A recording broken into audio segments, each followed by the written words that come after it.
Howdy y'all. I'm loading up some percussion cylinders for this weekend's West Match Plainsman event, and it got me thinking I should do a loadout episode on my Plainsman gear. Now if you're not familiar with the side match called Plainsman, I'd encourage you to watch this old episode I did. I'll link it on screen, at the end of this episode, and in the description box. This loadout series has been one of my most popular on YouTube, so I'm excited to continue it with this episode focusing on the original set of firearms I used for the Plainsman events. What we'll call my Plainsman loadout number 1. This particular loadout uses the following firearms. 1 1874 Sharps Carbine in 4570. And I chose the Sharps as my first Plainsman rifle because to me, it's the iconic classic rifle of that era, and it looks cool. Functions rather simply, and has been extremely reliable.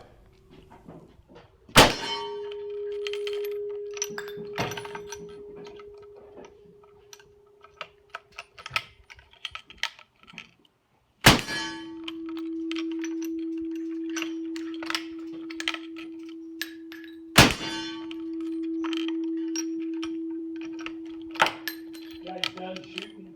I'm all roofed out. Oh. Shotgun shell's not gonna work in there. Yeah, I don't know. The Sharps Carbine might not be the fastest choice for the Plainsman event, but it's certainly, in my opinion, not the slowest. And my Sharps Carbine has put me in the winner's circle every time we've hit the range together. It's an Italian-built saddle ring carbine with a 21-inch barrel made by Army San Marco. Now, Army San Marco hasn't made guns in years, but VTI Gunworks has parts for them if that was necessary. Personally, I haven't had any issues with this rifle though, so I can't necessarily confirm the availability of specific parts for this rifle. The load I use for my Plainsman rifle is pretty simple.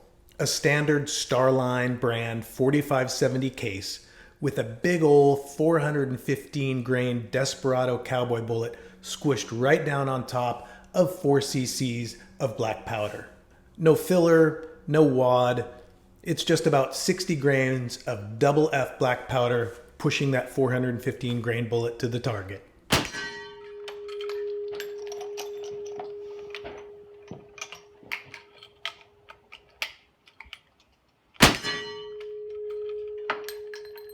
We had 6 rifle shots, didn't we? Yes. I wouldn't have been thinking. You missing one? I think I'm missing one. Nice. Go! Yeah. Steve, you didn't have any misses, Steve. Well, I had a reason to believe they would work. You know, I mean, The shotgun I use is a TTN Hammered 12 gauge double barrel. I prefer using a hammered shotgun. In fact, personally, I feel like they should be required in these events because they just seem a lot more authentic to the era. And yes, hammerless shotguns date back to the mid-1870s. And yes, this event, like most single action shooting society events, is not a historical reenactment. But y'all have to admit, it seems more appropriate to combine a hammered shotgun with these particular firearms. Let me know if you agree or disagree and why down in the comment section. Having said all that, I will readily admit that I put my Browning BSS hammerless single trigger in my kit just in case the competition gets too close.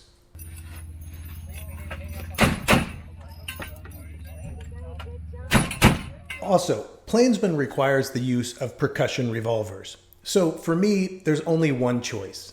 The 1851 Navy in .36 caliber.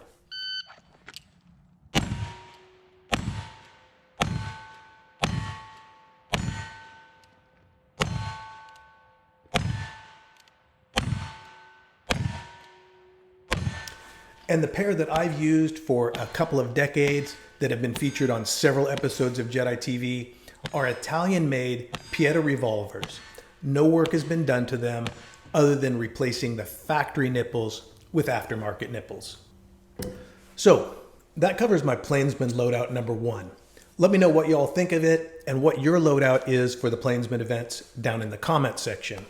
Of course, if you're not yet geared up to play the Plainsman Side Match, then just let me know what's on your wish list. Stand by.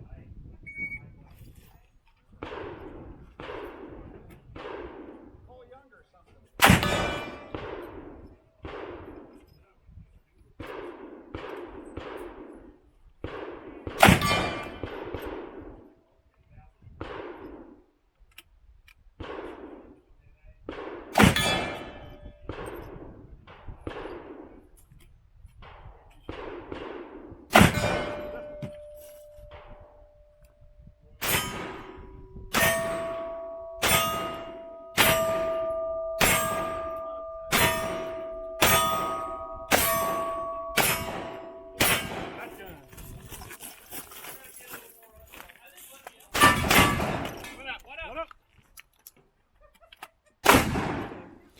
If you like this episode, be sure to smash that like button.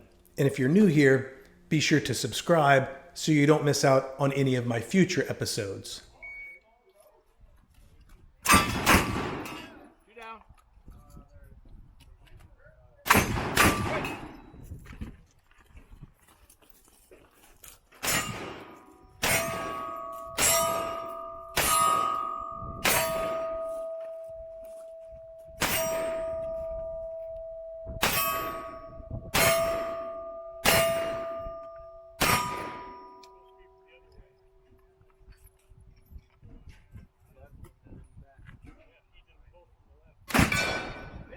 Last time he went the correct way. He ended with it on the left.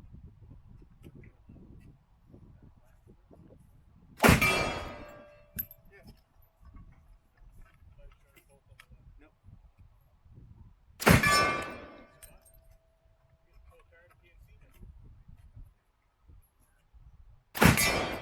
And then one on the right.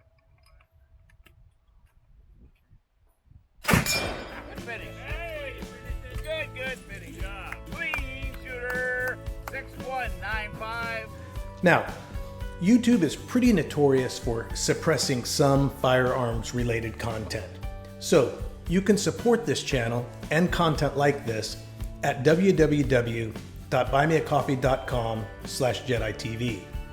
I'm Jed, this is Jedi TV, and I'll see you in some other place, in some other time.